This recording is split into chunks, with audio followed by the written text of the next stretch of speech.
দেশের উদ্ভূত পরিস্থিতিতে পণ্যের গুণগত মান নিয়ন্ত্রণ ও মান সনদ গ্রহণে উদ্ভূতকরণের লক্ষ্যে যশোরে অভিযান চালিয়েছে Bangladesh standards and testing institution Jessore office.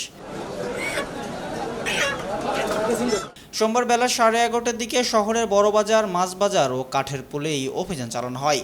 অভিযান চলাকালীন মুদি দোকান, মাছ ও মাংসের দোকান সহ কাঁচা বাজারের ব্যবসায়ীদের পরিমাপ যন্ত্র পরীক্ষা করা হয়।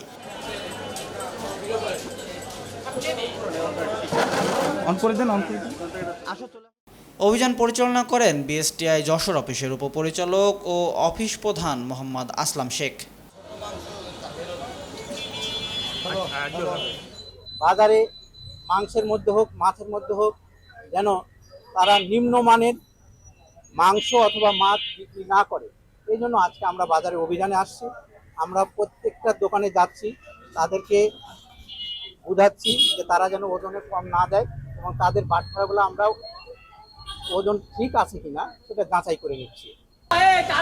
অভিযানে আরও উপস্থিত ছিলেন বিএসটিআই যশোরের সহকারী পরিচালক আব্দুল মতিন, পরিদর্শক রাকিব ইসলাম ও সাব্বির আহমেদ। ডেস্ক রিপোর্ট, দৈনিক কল্যাণ।